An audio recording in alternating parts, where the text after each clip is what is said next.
5 eventos depois da morte de Jesus que impactaram o mundo inteiro de uma forma inacreditável. Primeiro de tudo, um tremor eclodiu. A própria criação respondeu à morte de Jesus. É informado de que ocorreu um terremoto e as rochas se quebraram. A própria natureza estremeceu com a partida do Filho de Deus. Mateus indica que a terra experimentou tremores e as pedras elas quebraram. Esta linguagem sugere que esta foi uma resposta terrestre significativa para eventos divinos no Calvário. Em segundo lugar, abriram as sepulturas. Então Mateus relata um incidente que não aparece em nenhum dos outros evangelhos: os túmulos abertos e vários corpos de santos, pessoas que faziam parte da cidade de Deus, acordaram em um sonho de morte. Eles foram ressuscitados e emergiram dos túmulos depois de sua ressurreição, para ver a glória de Jesus Cristo, nosso Senhor e Salvador.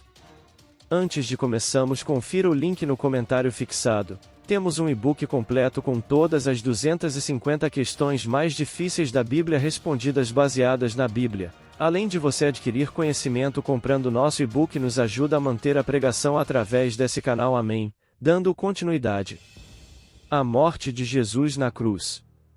A cidade santa de Jerusalém e manifestada a muitas pessoas. Mateus capítulo 27 versículos 52 a 53. Terremotos podem causar danos a túmulos como costumavam ser esculpidos, mas a ressurreição dos corpos só pode ser atribuída à intervenção direta de Deus, o que sugere que ele está por trás do movimento sísmico. Dado as particularidades geológicas da Palestina, localizada em uma grande falha geológica, um terremoto não seria um evento incomum. No entanto, quando combinado com a fratura das rochas dos túmulos, isso constitui outro testemunho significativo da importância da crucificação de Jesus. A ressurreição de Jesus.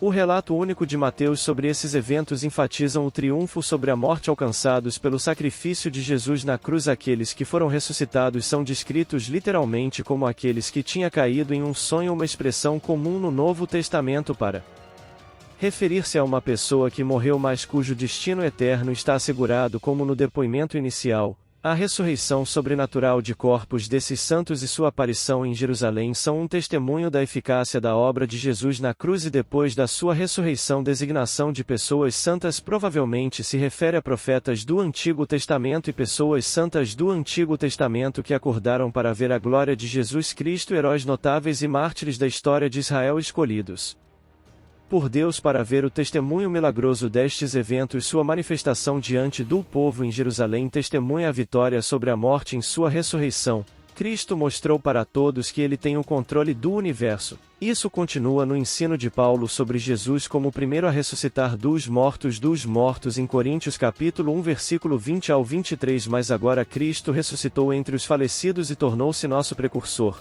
ou seja, o primeiro em ressuscitar com um corpo incorruptível e imortal, prefigurando a ressurreição daqueles que descansaram na morte, pois assim como o pecado entrou na humanidade para um homem Adão, a salvação entra na humanidade através do sacrifício de Jesus e todos parecem sem Jesus Cristo.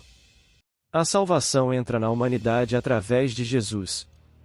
Também em Cristo tudo será reconstruído, pois ele foi o Cordeiro para a nova aliança entre Deus e os homens. Junto a Cristo teremos a vitória sempre, porém cada coisa em sua devida ordem. Cristo, o precursor. Então aqueles que pertencem a Cristo serão ressuscitados com corpos incorruptíveis e imortais quando o retorno à ressurreição desses. Esses indivíduos representam um avanço da ressurreição que todos os seguidores podem antecipar através da morte de Jesus. Aquele que acredita em Jesus, mesmo que passe pela morte, vai viver por tudo aquilo que Jesus fez pelas nossas vidas.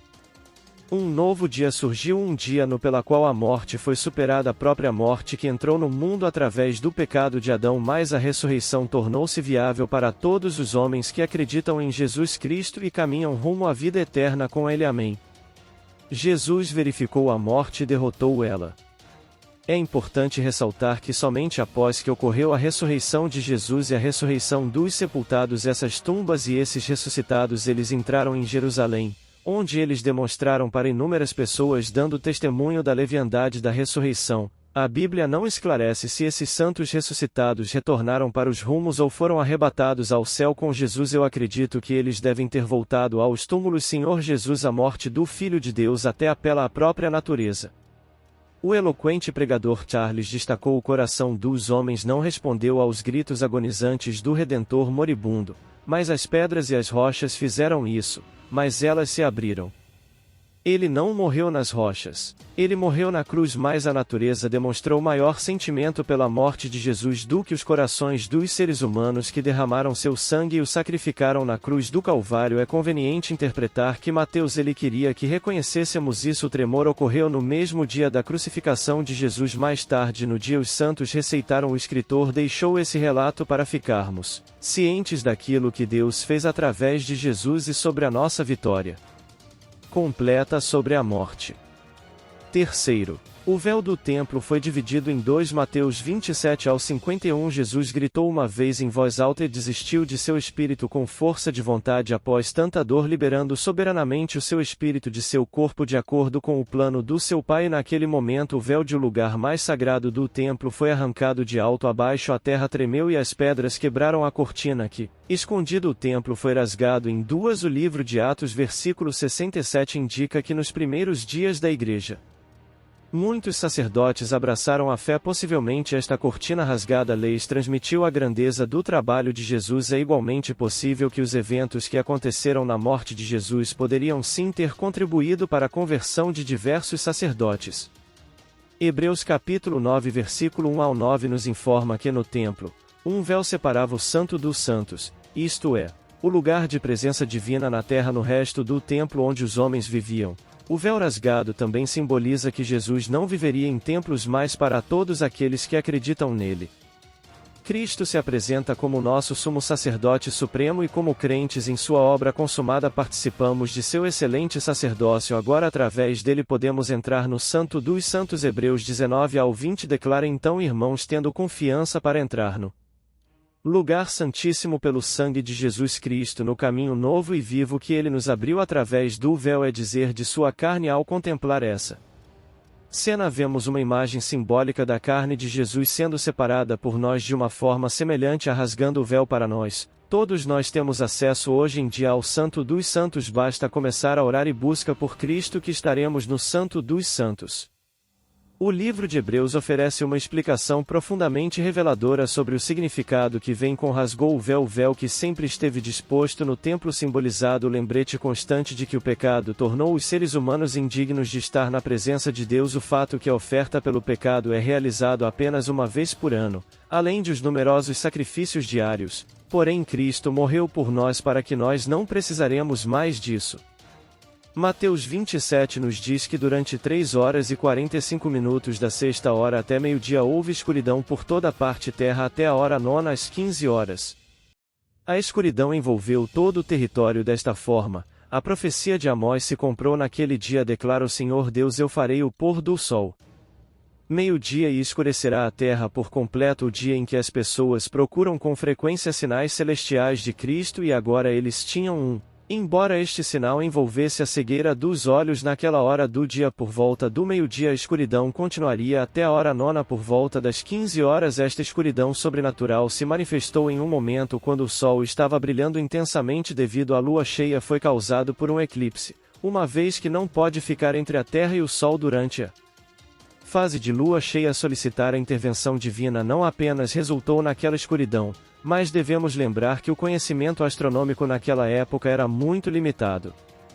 Flávio Joséfo, um historiador da época que escreveu relatos sobre Cristo, também menciona um terremoto que destruiu quase tudo e que esse terremoto estava de acordo com a história bíblica. A narrativa bíblica não poderia sofrer danos após ser criada por seu próprio Criador. Então o sol testemunha das ações dos ímpios, ele se retirou seus raios. A escuridão que foi desencadeada neste momento crucial poderia ter vários significados. Em tempos antigos a escuridão era ligada ao duelo, também é associado à morte de líderes importantes e também a momentos de tristeza e decepção profundos.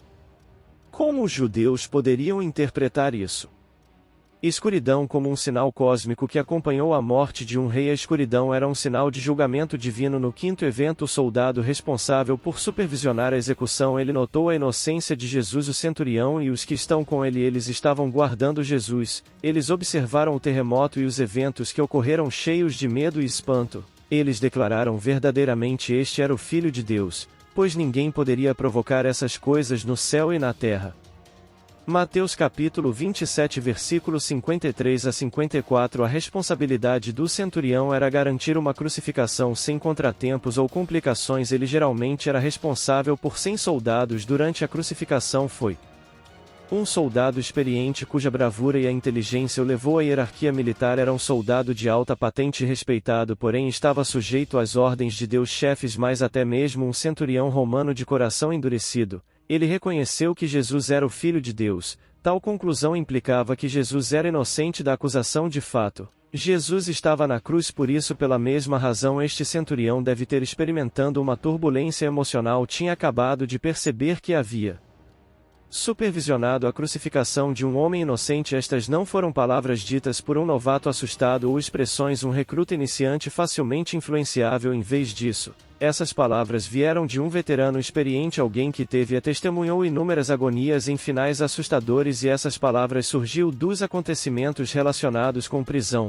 julgamento e a crucificação de Jesus. Se fundiu em um testemunho sumamente convincente. Antes de tudo, a resposta de Jesus diante da injustiça que sofreu de seus próprios compatriotas durante sua prisão e julgamento. Este centurião não era estranho. E numerosas crucificações que ele mesmo deveria ter testemunhado poderia ter sido a reação de Jesus ao tormento infligido por este centurião e seus homens. É apropriado considerar a dignidade com aquele onde Jesus enfrentou a multidão irritado que exigiu a libertação de Barrabás em seu lugar. E depois de ter sido açoitado, Jesus foi entregue aos soldados para ser crucificado. Sua preocupação não era sua libertação, mas seu perdão. O ato de clemência de Jesus para com aqueles que rejeitados e para com os soldados que eles crucificaram, incluindo este centurião, está resumido em suas palavras: Pai, perdoe-os porque eles não sabem o que eles fazem. Enquanto esses soldados estavam brincando com os pertences de Jesus, sua principal preocupação era seu perdão e não a sua própria libertação. Essa declaração impactante foi algo profundo.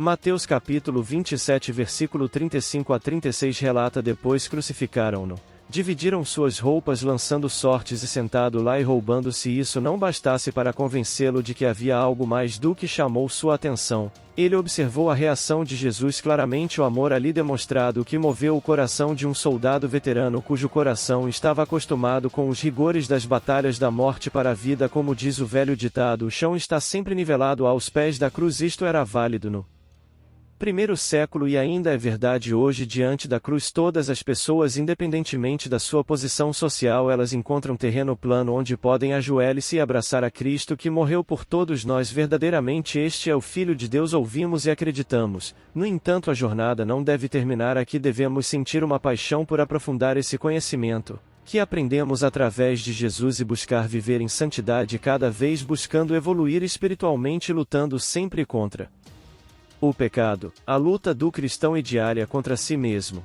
Porém, com Cristo somos mais que vencedores. Amém.